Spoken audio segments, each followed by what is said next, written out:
Assalamualaikum warahmatullahi wabarakatuh. Saya Putri Media dari kelas manajemen E akan menjelaskan tentang sejarah peradaban Islam dari masa Rasulullah hingga Mughal. Yang pertama, periode Rasulullah. Karakter kepemimpinan Nabi Muhammad SAW. Sifat wajib Rasul merupakan pencerminan karakter Nabi Muhammad SAW dalam menjalankan tugasnya sebagai pemimpin umat. Secara rinci, sifat-sifat tersebut sebagai berikut. Yang pertama, Siddiq. Nabi Muhammad SAW mempunyai banyak sifat yang membuatnya disukai oleh setiap orang yang berhubungan dengannya dan yang membuatnya menjadi pujaan para pengikutnya sewaktu mudanya. Semua orang Quraisy menamakannya Siddiq dan Amin. Beliau sangat dihargai dan dihormati oleh semua orang termasuk para pemimpin Mekah. Nabi memiliki kepribadian dan kekuatan bicara yang demikian memikat dan menonjol sehingga siapapun yang pergi kepadanya pasti akan kembali dengan keyakinan dan ketulusan dan kejujuran pesannya. Hal ini dikarenakan Nabi Shallallahu Alaihi Wasallam hanya mengikuti apa yang diwahyukan pada beliau dalam kepemimpinannya. Berarti semua keputusan, perintah, dan larangan beliau agar orang lain berbuat atau meninggalkannya pasti benar. Karena Nabi bermaksud mewujudkan kebenaran dari Allah Subhanahu Wa Taala. Beliau selalu memperlakukan orang dengan adil dan jujur. Yang kedua adalah amanah, karakter yang seharusnya dimiliki oleh seorang pemimpin, sebagaimana karakter yang dimiliki Rasul, yaitu sifat dapat dipercaya atau bertanggung jawab. Beliau jauh sebelum menjadi Rasul pun sudah diberi gelar Al-Amin, yang artinya dapat dipercaya. Sifat amanah inilah yang dapat mengangkat posisi Nabi di atas pemimpin umat atau nabi-nabi terdahulu. Pemimpin yang amanah, yakni pemimpin yang benar-benar bertanggung jawab pada amanah, tugas, dan kepercayaan yang diberikan Allah Subhanahu wa Ta'ala. Yang dimaksud amanah dalam hal ini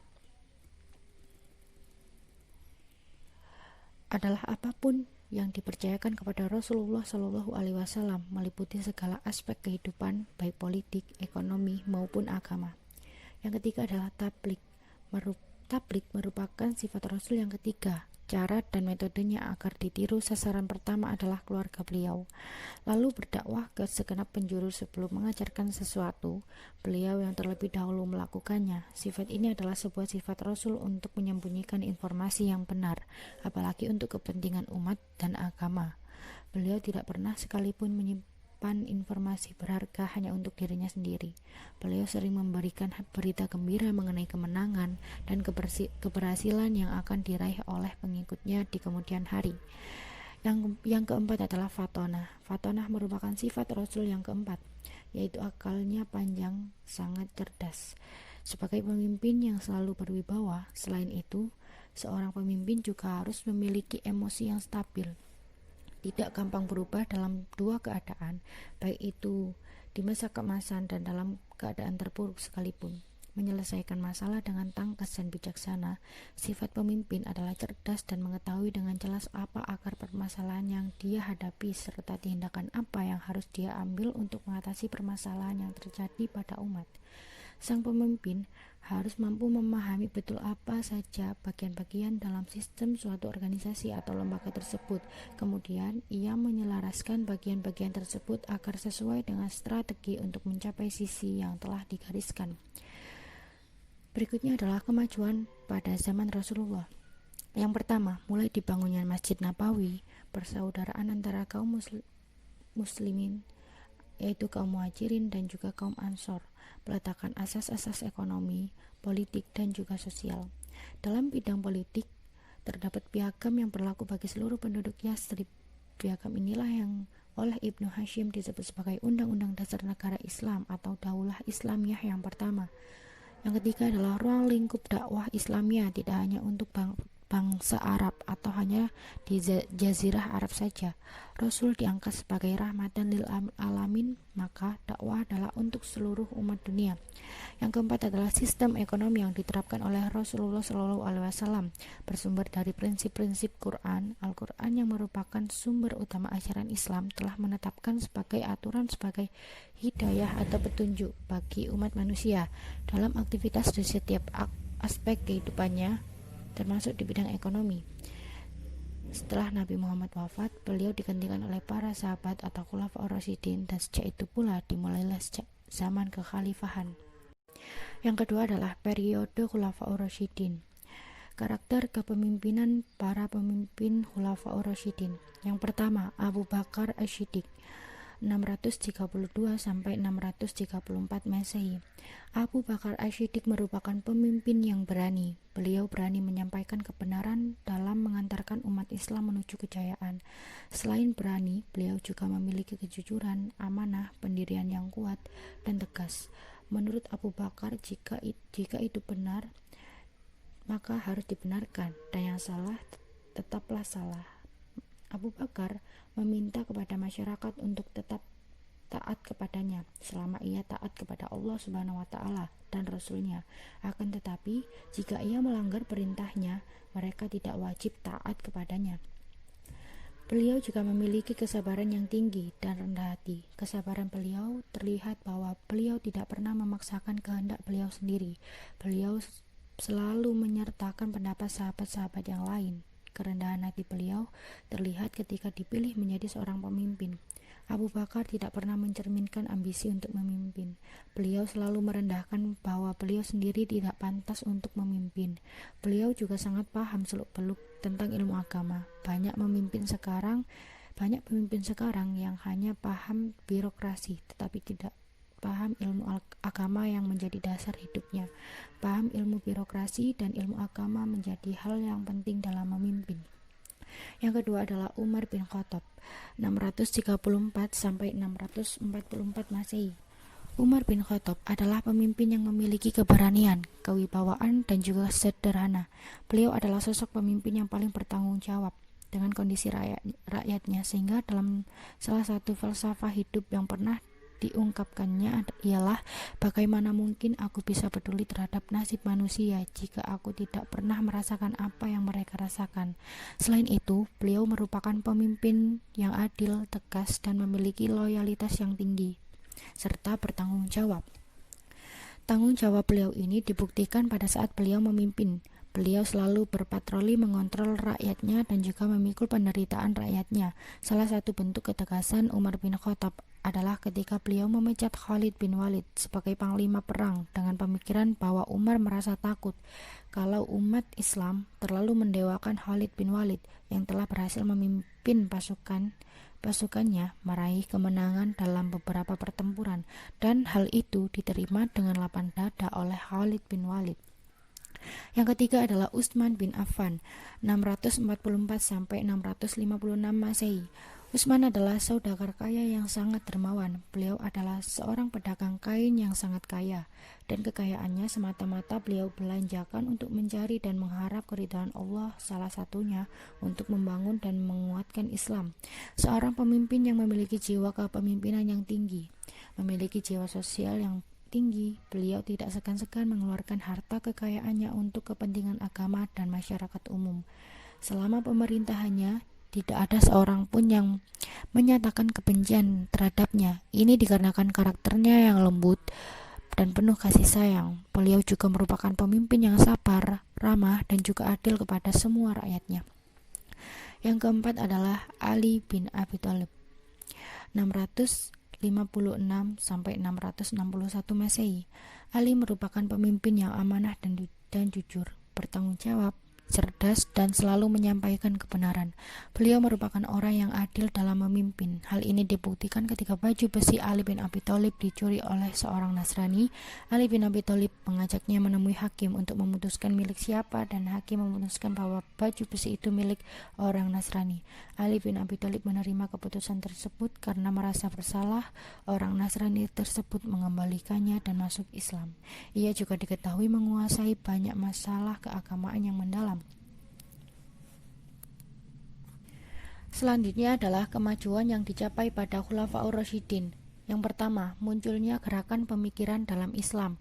Hal ini dapat dilihat melalui adanya pengumpulan Al-Quran ke dalam bentuk mushaf dan pemberlakuan mushaf standar guna menjaga kemurnian dan keutuhannya. Selain itu, dengan adanya perluasan wilayah, terbukalah pintu untuk menyebarkan syiar Islam sekaligus menggali ilmu-ilmu lain di luar wilayah Madinah. 2.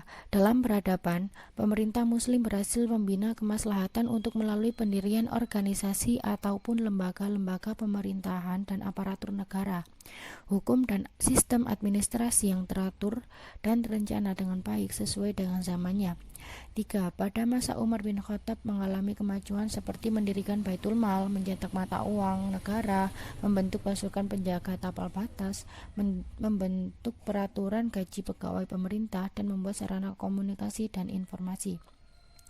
Kemajuan dalam seni bangunan sipil seperti pembuatan gedung, seni bangunan agama seperti pembangunan masjid, dan seni pembangunan militer seperti membangun benteng pertahanan. Kemunduran Khulafaur Rasyidin. Yang pertama, konflik kembali terjadi saat banyak pihak menuntut khalifah untuk mengusut tuntas kasus pembunuhan Utsman bin Affan. Tuntutan tersebut muncul pula dari kubu Muawiyah, namun Ali mampu mengabulkan hal itu sehingga pada tahun 36 Hijriah terjadilah Perang Jamal. Yang kedua, terjadinya tahkim yang berawal dari konflik politik antara Ali dan Muawiyah.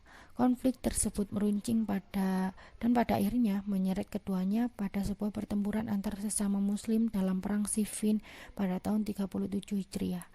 Yang ketiga, terjadinya perpecahan di kubu pendukung Ali ditandai dengan munculnya kelompok Khawarij dan Syiah yang kemudian saling memusuhi. Selanjutnya adalah Bani Umayyah. Bani Umayyah dipimpin oleh 14 khalifah. Berikut adalah pemimpin yang berhasil membawa Bani Umayyah ke zaman kemajuan dan karakter kepemimpinannya. Yang pertama adalah Muawiyah bin Abi Sufyan 41 sampai 60 Hijriah atau 661 sampai 679 Masehi. Muawiyah ibnu Abi Sufyan adalah pendiri Daulah Bani Umayyah dan menjabat sebagai khalifah pertama.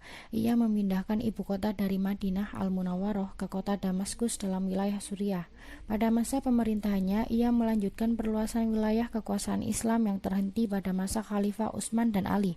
Di samping itu, ia juga mengatur tentara dengan cara baru dengan meniru aturan yang ditetapkan oleh tentara di Bizantium, membangun administrasi pemerintahan, dan juga menetapkan aturan kiriman pos. Muawiyah meninggal dunia dalam usia 80 tahun dan dimakamkan di Damaskus di pemakaman Bab al-Syakir. Yang kedua adalah Malik bin Ibnu Marwan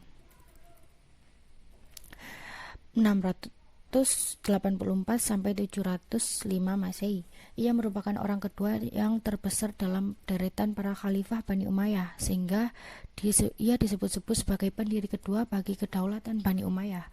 Pada masa kepemimpinannya, ia mampu mengembalikan sepenuhnya integritas wilayah dan wibawa kekuasaan Bani Umayyah dengan dapat ditundukkannya gerakan separatis Abdullah bin Zubair di Hijaz, pemberontakan kaum Syiah dan Khawarij, aksi teror Al-Mukhtar bin Ubaid As-Saqafi di Kufa, pemberontakan Mus'ab bin Zubair di Irak, serta Romawi yang menggoncangkan sendi-sendi pemerintahan Umayyah. Ia terpandang sebagai khalifah yang perkasa dan negarawan yang cakap dan berhasil memulihkan kembali kesatuan dunia Islam dari para pemberontak, sehingga masa pemerintahan selanjutnya di bawah pemerintahan Walid bin Abdul Malik, Daulah Bani Umayyah dapat mencapai puncak kejayaannya. Yang ketiga adalah Al-Walid bin Abdul Malik 86 sampai 96 Hijriah atau 705 sampai 714 Masehi. Setelah wafatnya Abdul Malik bin Marwan, pemerintah dipimpin oleh Al-Walid bin Abdul Malik. Pada masa kekuasaannya, kekuasaan Islam melangkah ke Spanyol di bawah kepemimpinan pasukan Tariq bin Ziyad. Ketika Afrika Utara dipegang oleh Gubernur Musa bin Nusair, karena kekayaan melimpah ruah, maka ia menyempurnakan pembangunan gedung-gedung, pabrik-pabrik dan jalan-jalan dengan sumur.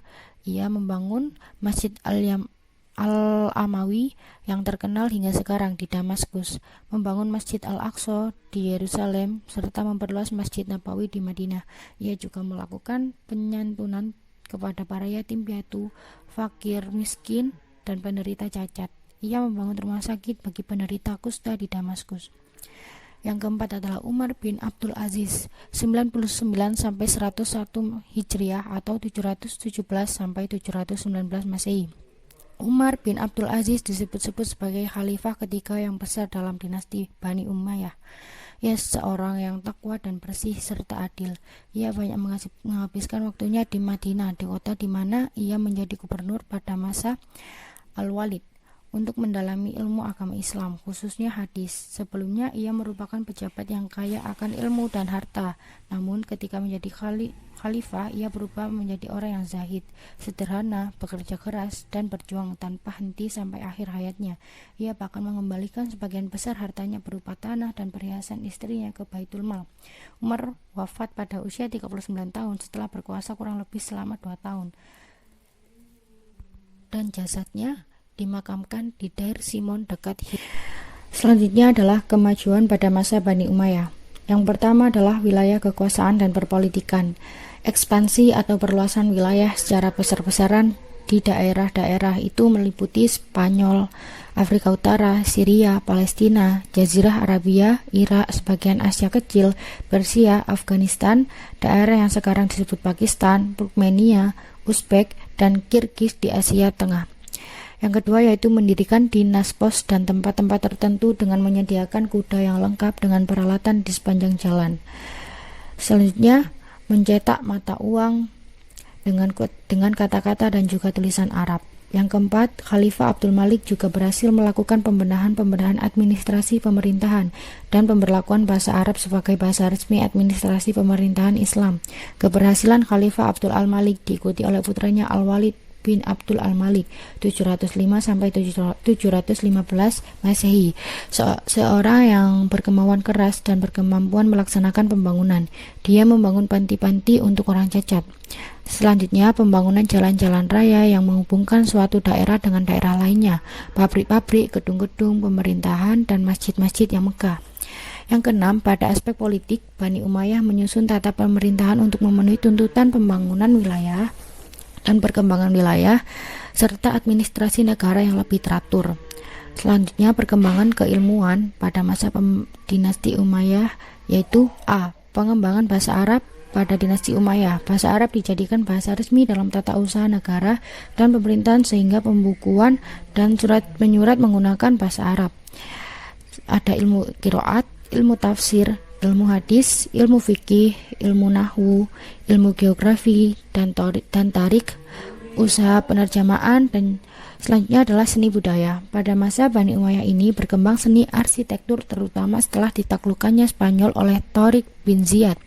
Ekspresi seni ini diwujudkan pada bangunan-bangunan masjid yang didirikan pada masa ini. Arsitektur bangunannya memadukan antara budaya Islam dengan budaya sekitar.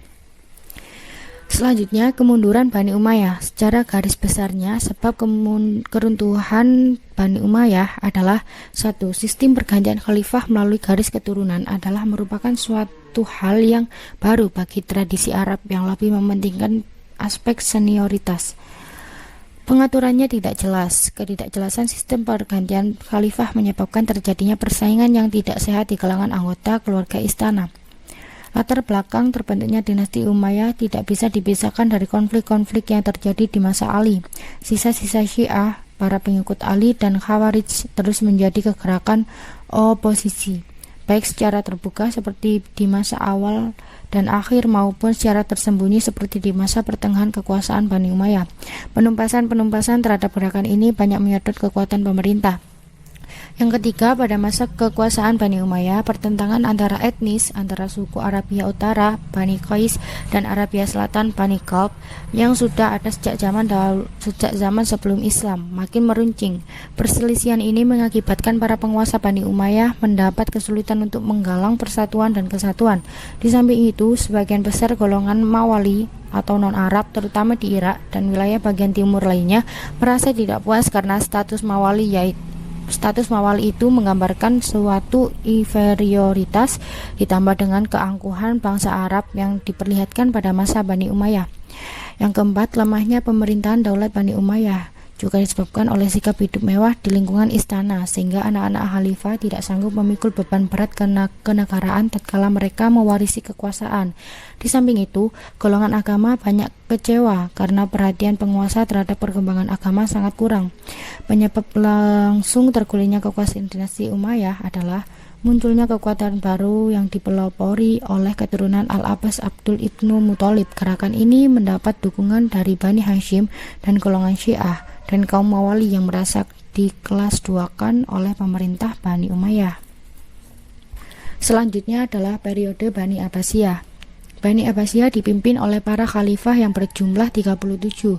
Mereka berkuasa pada 750 Masehi sampai 1258 Masehi. Berikut adalah para pemimpin yang berhasil membawa kemajuan pada Bani Abbasiyah dan karakter kepemimpinannya. Yang pertama adalah Abu Ja'far al-Mansur. Di zaman al-Mansur, berawal masa kejayaan dan masa perkembangan ilmu pengetahuan yang oleh karenanya Daulah Abbasiyah mencapai zaman keemasannya. Di belakang hari, Abu Ja'far memakai gelar al-Mansur. Menurut Joseph Suk, gelar al-Mansur karena Abu Ja'far senantiasa menang dalam peperangan baik memadamkan kerusuhan maupun dalam menghadapi serangan Imperium Bizantium. Di awal masa pemerintahannya, ia menghadapi berbagai kesulitan, terutama perlawanan-perlawanan dari pihak yang tidak menerima beliau sebagai khalifah. Dia dengan keras menghadapi lawan-lawannya dari Bani Umayyah dan juga Syiah yang merasa dikucilkan dari kekuasaan.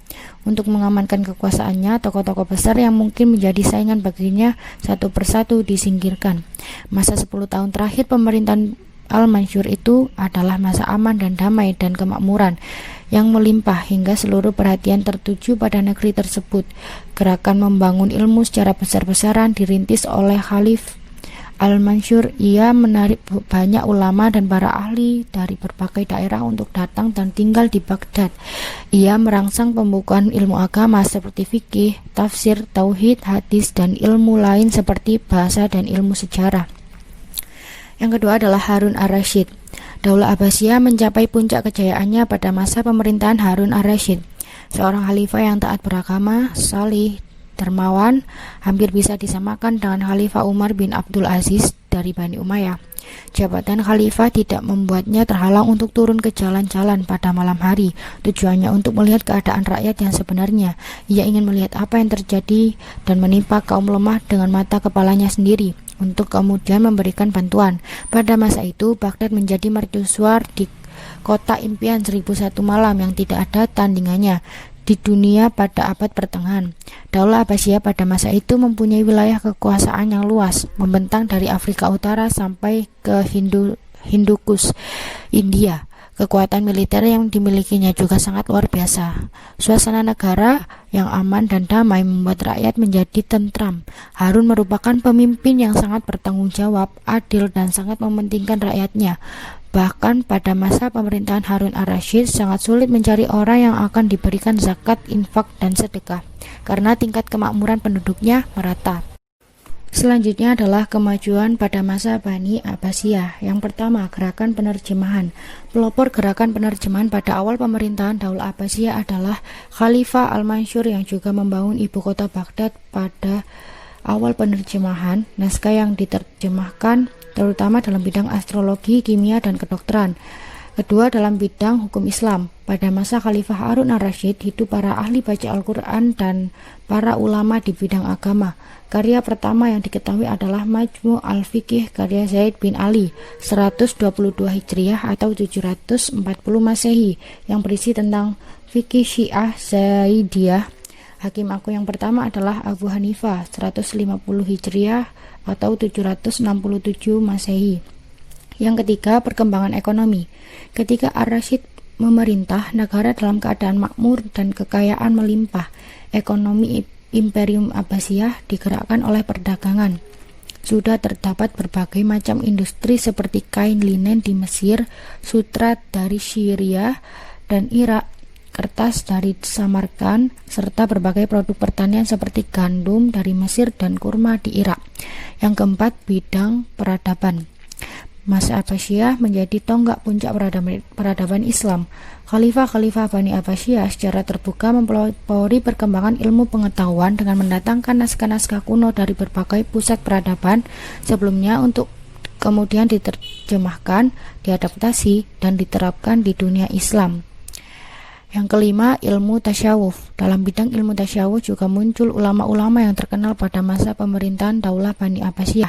Imam Al-Ghazali sebagai seorang ulama sufi pada masa Daulah Bani Abbasiyah meninggalkan karyanya yang masih beredar sampai sekarang, yaitu buku Ihya al-Din yang terdiri dari 5 jilid.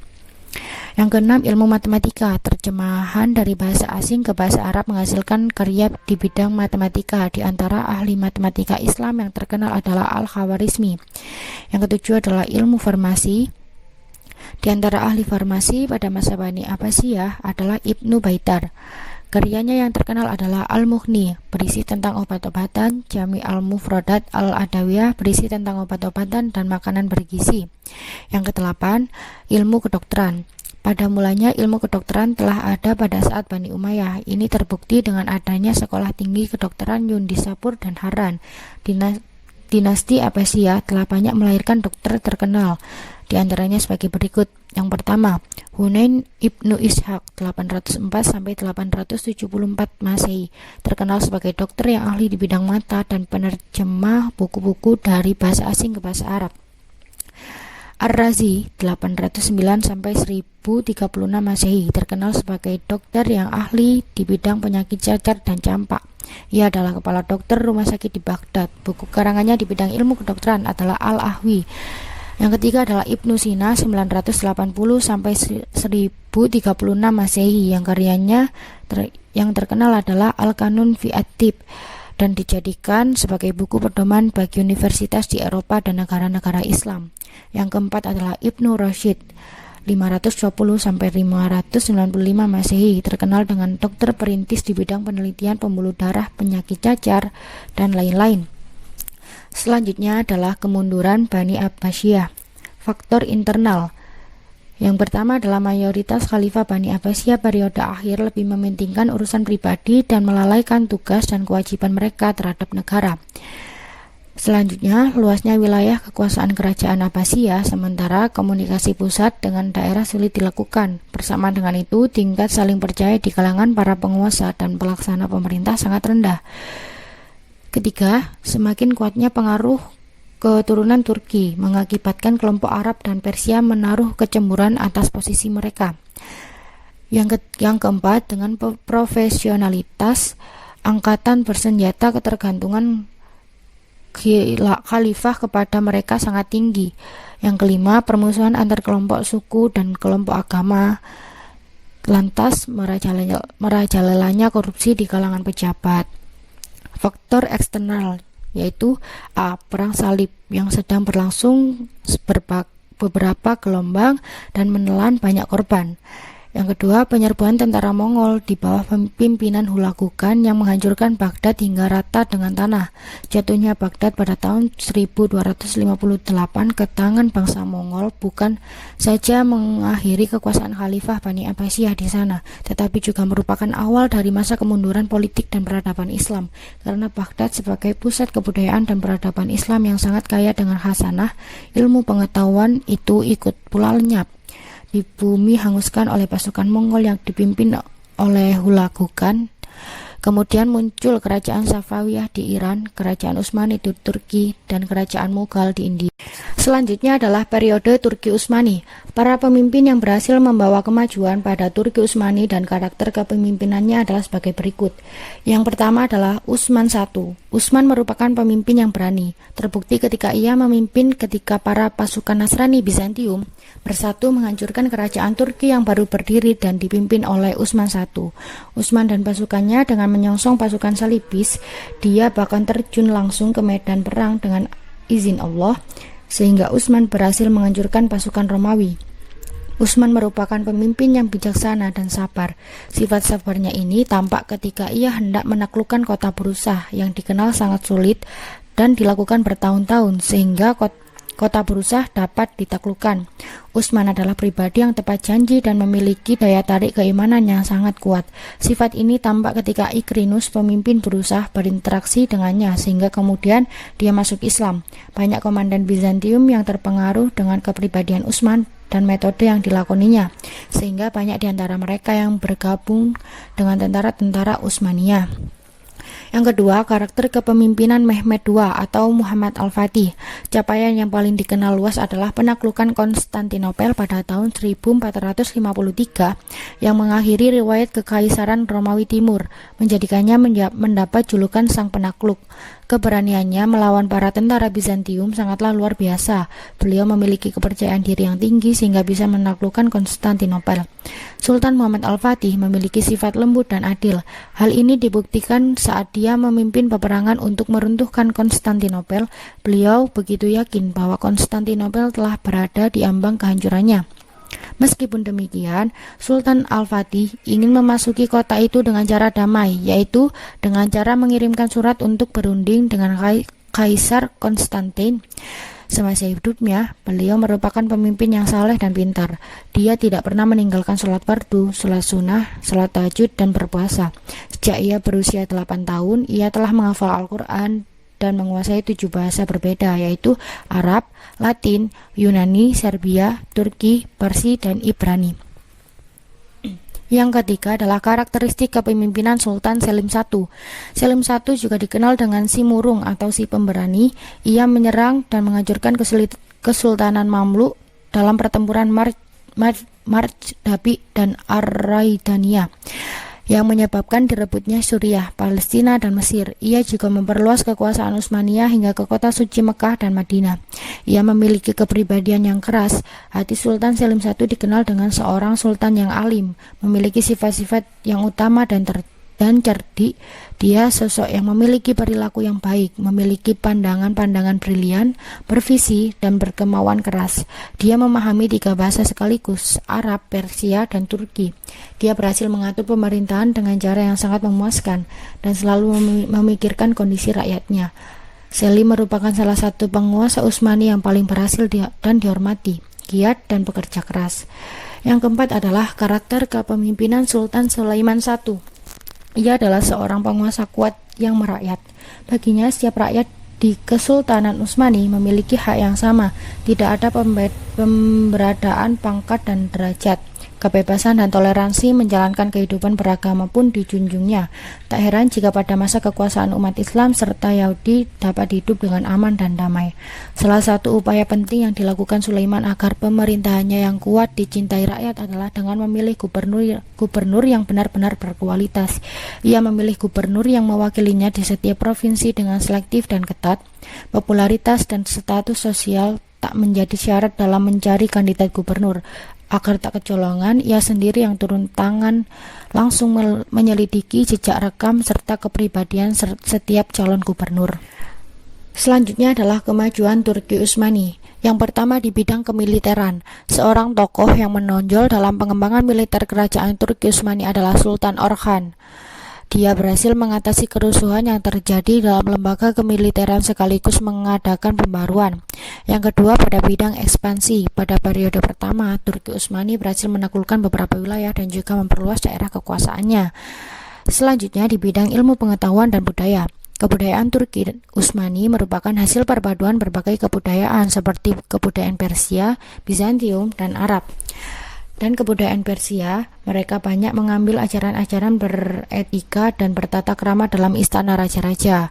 Organisasi birokrasi dan kemiliteran banyak diserap dari Bizantium, dan prinsip-prinsip ekonomi sosial dan kemasyarakatan, keilmuan dan huruf diambil dari bangsa Arab. Sedangkan di ilmu pengetahuan di Turki Utsmani tidak begitu menonjol karena mereka lebih fokus pada pengembangan kekuatan militer, sehingga dalam khasanah intelektual Islam tidak ada ilmuwan yang terkemuka di Turki Utsmani. Yang keempat adalah bidang ekonomi. Sejak dikuasainya Laut Hitam dan Mediterania sebagai jalur perdagangan yang strategis, terdapat sentra-sentra kota industri pada waktu itu. Misalnya, Mesir memproduksi kain sutra dan katun, Anatoli yang memproduksi bahan-bahan tekstil dan lain-lain. Di Syria juga menghasilkan berbagai bahan pertanian seperti beras, sayuran, terigu, dan gula. Sarana peningkatan ekonomi yang lain yaitu ketika musim haji tiba. Hal itulah yang menyebabkan perekonomian di Turki Utsmani relatif berjalan baik, bahkan cenderung maju untuk kepentingan pemerintah dan rakyatnya. Yang kelima ada bidang intelektual. Kemajuan di bidang intelektual intelektual Turki Utsmani tampaknya tidak lebih menonjol dibandingkan bidang politik dan kemiliteran. Aspek-aspek intelektual yang dicapai adalah terdapat dua surat kabar yang muncul pada masa itu, yaitu Berita Harian Takvini VK dan Jurnal Tashfiri FG. Yang kedua adalah pendidikan. Terjadi transformasi pendidikan dengan mendirikan sekolah-sekolah dasar menengah dan perguruan tinggi, fakultas kedokteran, fakultas hukum, dan mengirimkan pelajar yang berprestasi ke Prancis. Berikutnya adalah kemunduran Turki Utsmani. Faktor internal, yaitu penguasa Turki Utsmani lebih mengutamakan ekspansi dengan mengabaikan penataan sistem pemerintahan. Hal ini menyebabkan wilayah-wilayah yang jauh dari pusat mudah diserang dan direbut oleh musuh, sehingga sebagian berusaha melepaskan diri. Yang kedua adalah ledakan jumlah penduduk. Problem kependudukan waktu itu lebih banyak disebabkan oleh tingkat pertambahan penduduk yang sedemikian tinggi dan ditambah dengan menurunnya angka kematian akibat masa damai dan aman yang diciptakan kerajaan serta menurunnya frekuensi penaklukan. Yang ketiga adalah heterogenitas penduduk sebagai kerajaan besar. Dari banyaknya dan ragam penduduk, maka jelaslah administrasi yang dibutuhkan juga harus memadai dan bisa memenuhi kebutuhan hidup mereka. Tetapi kerajaan Utsmani pasca Sulaiman tidak cakap dalam administrasi pemerintahan, ditambah lagi dengan pemimpin-pemimpin yang berkuasa sangat lemah dan mempunyai perangai yang buruk. Selanjutnya, kelemahan para penguasa dan sistem demokrasi sepeninggal Sulaiman. Penguasa-penguasa tersebut memiliki kepribadian dan kepemimpinan yang tidak cakap dalam hal pemerintahan dan tidak paham militer. Akibatnya, pemerintahan menjadi kacau dan susah teratasi. Budaya pungli telah merajalela pada masa Turki Utsmani ini. Pemberontakan tentara Jenisari terjadi sebanyak 4 kali, yaitu pada tahun 1525 Masehi, 1632 Masehi, 1725 Masehi, dan 1826 Masehi. Pihak Jenisari tidak lagi menerapkan prinsip seleksi dan prestasi. Keberadaannya didominasi oleh keturunan dan golongan tertentu yang mengakibatkan adanya ketidaksetujuan dan pemberontakan. Selanjutnya adalah merosotnya ekonomi akibat peperangan yang terjadi secara terus-menerus, maka biaya pun semakin membengkak. Rendahnya kualitas keislaman, tidak adanya kesadaran Islam yang benar pada mereka, serta tidak adanya pemahaman bahwa Islam merupakan sistem hidup yang sempurna. Mayoritas mereka hanya mengenal Islam sebatas ibadah.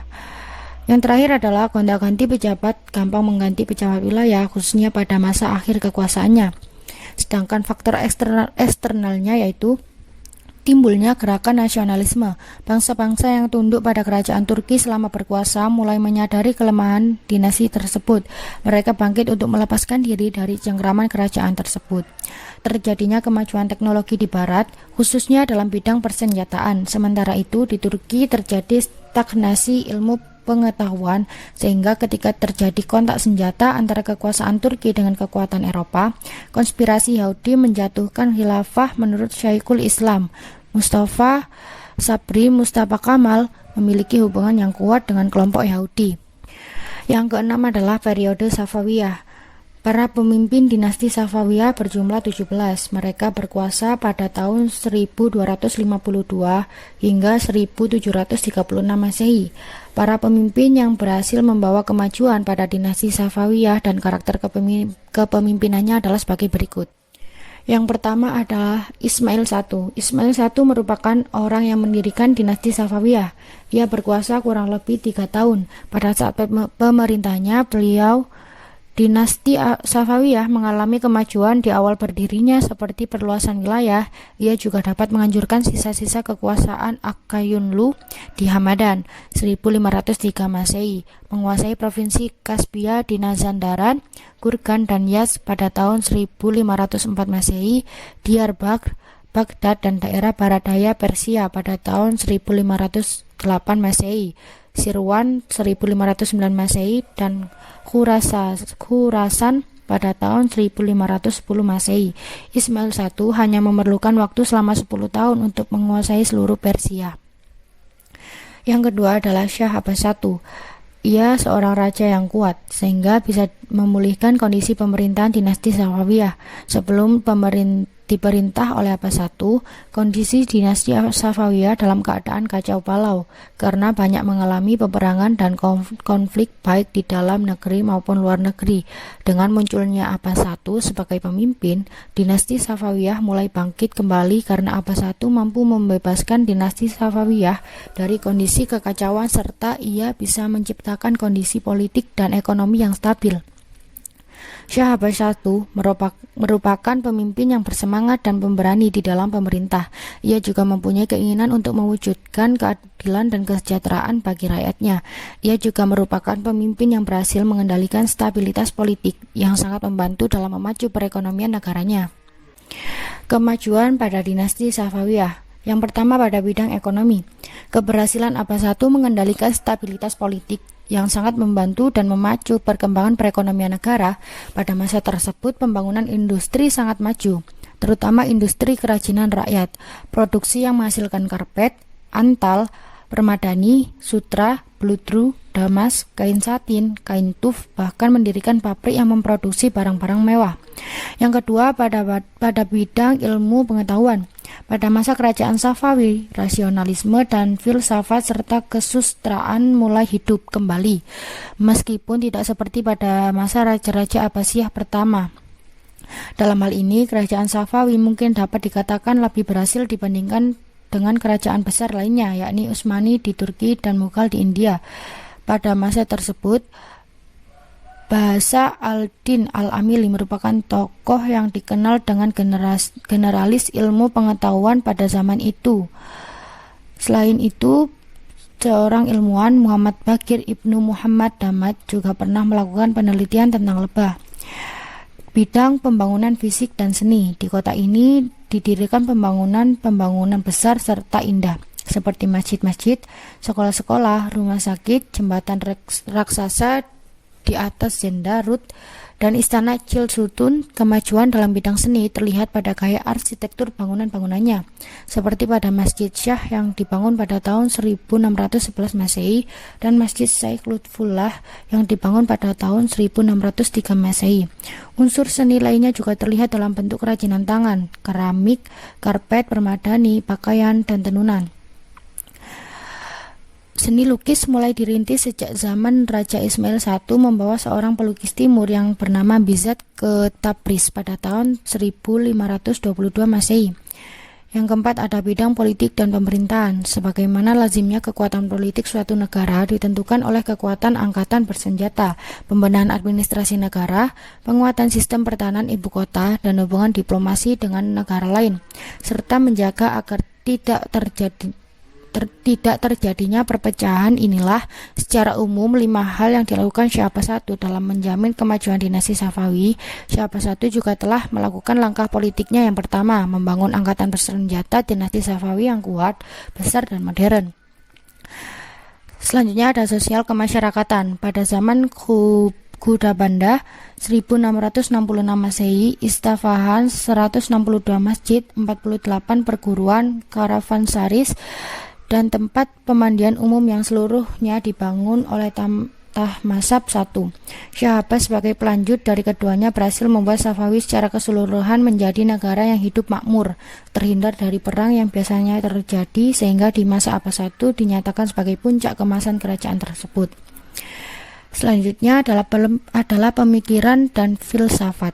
Dalam bidang filsafat ditandai dengan berkembangnya filsafat ketuhanan yang kemudian dikenal dengan filsafat isyraqi atau pencerahan. Tercatat seorang yang bernama Sadr al-Din al-Shirazi atau Mula Sadra sebagai filosof. Beliau wafat tahun 1641 Masehi. Selain Mula Sadra, juga disebutkan nama Muhammad Baqir Ibnu Muhammad Damad, juga sebagai filosofi, ahli sejarah, dan teolog. Beliau pernah melakukan penelitian tentang lebah. Ia wafat pada tahun 1631.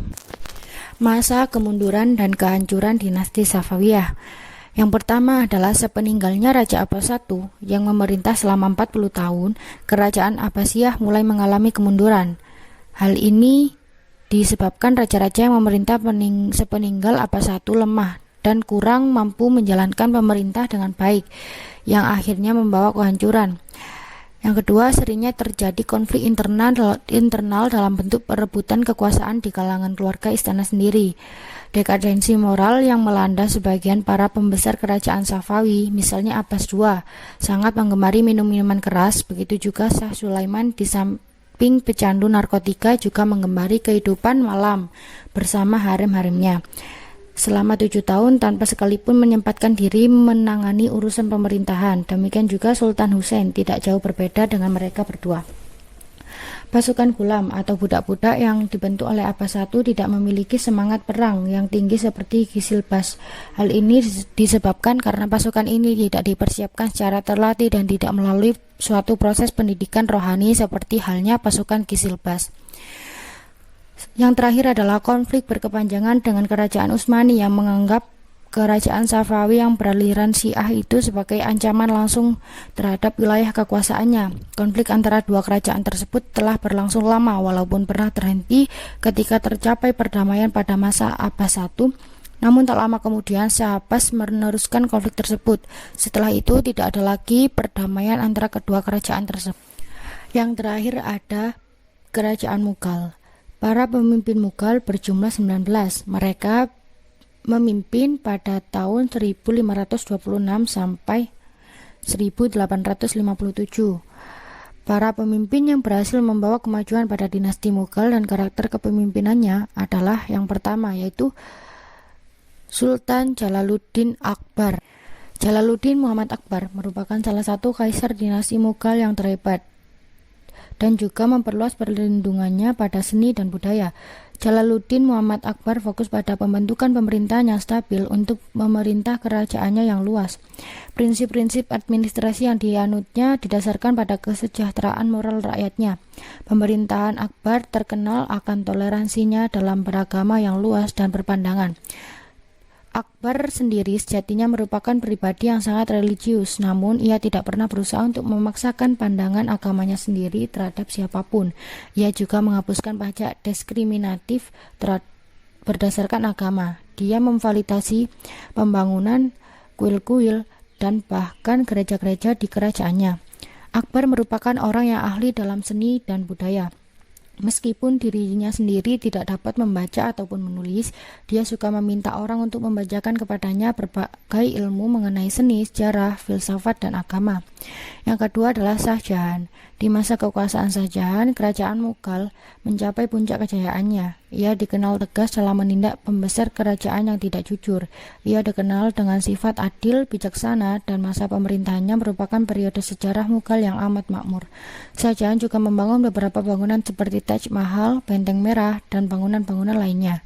Shah Jahan juga menumpas segala pemberontakan dengan tegas. Pada periode ini, kondisi negara sangat stabil dan mengalami puncak kejayaan yang luar biasa. Shah Jahan merupakan raja yang terkenal mewah. Terlihat dari bangunan-bangunan arsitektur Shah Jahan yang memadukan kesenian Iran dan India atau Indo-Persia. Sebagian besar dari kerajaan dan kekayaannya ia gunakan untuk mendirikan istana dan masjid-masjid yang indah. Saat dia berkuasa, hukum syariat berlaku secara lebih kaku. Banyak bangunan yang menyerupai penyembahan berhala dihancurkannya. Di lingkungan istana, orang-orang terdekat serta para pengikutnya diberangkatkan ke tanah suci. Sepeninggalan ayahnya, Shah Jahan tampil sebagai putra mahkota yang paling berani. Setelah berhasil merebut kekuasaan pada 1628, dia memerintahkan agar semua lawannya dibunuh, termasuk saudara-saudaranya sendiri. Shah Jahan juga memerintahkan ekspansi militer ke daerah-daerah sekitar di anak benua India. Total prajuritnya yang siap tempur mencapai 1 juta jiwa. Kemajuan yang dicapai oleh dinasti Mughal. Yang pertama adalah bidang politik dan militer. Di bidang militer, pasukan Mughal dikenal sebagai pasukan yang kuat. Mereka sendiri terdiri dari pasukan gajah, berkuda, dan meriam. Wilayahnya dibagi dalam sistem distrik-distrik. Sistem distrik dikepalai oleh Sipah Salar dan subdistrik dikepalai oleh Faujar. Dengan sistem inilah pasukan Mughal berhasil menaklukkan daerah-daerah di sekitarnya. Yang kedua adalah bidang ekonomi. Kontribusi Mughal di bidang ekonomi adalah memajukan pertanian, terutama untuk tanaman padi, kacang, tebu, rempah-rempah, tembakau, dan kapas. Pemerintah membentuk lembaga khusus untuk mengatur masalah pertanian. 3. Bidang seni dan arsitektur. Hasil karya seni dan arsitektur Mughal sangat terkenal dan bisa dinikmati sampai sekarang. Ciri yang menonjol dari arsitektur Mughal adalah pemakaian ukiran dan marmer yang timbul dengan kombinasi warna-warni. Bangunan yang menimbulkan ciri ini antara lain Benteng Merah, istana-istana makam kerajaan yang paling mengagumkan adalah Taj Mahal di Agra. Selain arsitektur, bidang sastra juga menonjol. Banyak karya sastra yang digubah dari bahasa Persia ke bahasa India. Pada masa Akbar berkembang bahasa Urdu yang merupakan perpaduan dari bahasa yang ada di India. Bahasa Urdu ini kemudian banyak dipakai di India dan Pakistan. Sekarang, sastrawan Mughal yang terkenal adalah Malik Muhammad Jayasi. Yang terakhir adalah bidang ilmu pengetahuan. Pada tiap-tiap masjid memiliki lembaga tingkat dasar yang dikelola oleh seorang guru. Pada masa Shah Jahan, didirikan sebuah perguruan tinggi di Delhi. Jumlah ini semakin bertambah ketika pemerintahan dipegang oleh Aurangzeb. Di bidang ilmu agama, berhasil dikodifikasikan hukum Islam yang dikenal dengan sebutan fatwa atau I-Alamgiri, kitab hukum Islam berbasis madhab Hanafi. Selanjutnya adalah sebab-sebab kemunduran dinasti Mughal. Faktor internalnya, yang pertama adalah krisis kepemimpinan. Seperti Aurangzeb, dalam kurun waktu 1,5 abad berikutnya tidak ada lagi pengganti yang mampu mempertahankan apalagi memajukan dinasti Mughal yang telah mencapai kejayaannya. Pada umumnya mereka lemah dan tidak mampu menyelesaikan problema yang dihadapi. Selain itu, perang saudara sebenarnya telah terjadi semenjak zaman Jahangir, pengganti Akbar yang berkuasa selama 1605 sampai 1628 Masehi. Ia mendapat tantangan dari saudaranya Khusrau yang berambisi untuk menjadi raja. Perselisihan dan perebutan kekuasaan yang terjadi di kalangan keluarga istana ini mengakibatkan dinasti Mughal mengalami kemunduran. Yang kedua adalah faktor internal. Yang pertama, terjadinya pemberontakan di mana-mana seperti pemberontakan kaum Sikh di utara, gerakan separatis Hindu di India Tengah, kaum muslimin sendiri di timur, dan yang terberat adalah invasi Inggris melalui EEC. Ada beberapa faktor yang menyebabkan kekuasaan dinasti Mughal mundur dan membawa kepada kehancuran pada tahun 1858, yaitu terjadi stagnasi dalam pembinaan kekuatan militer sehingga operasi militer Inggris di wilayah-wilayah pantai tidak dapat segera dipantau oleh kekuatan maritim Mughal. Kemerosotan moral dan hidup mewah di kalangan elit politik yang mengakibatkan pemborosan dalam penggunaan uang negara.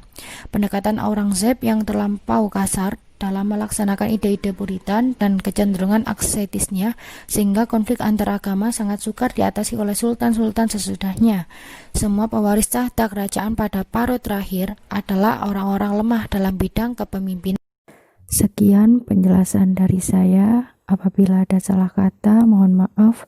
Wassalamualaikum warahmatullahi wabarakatuh.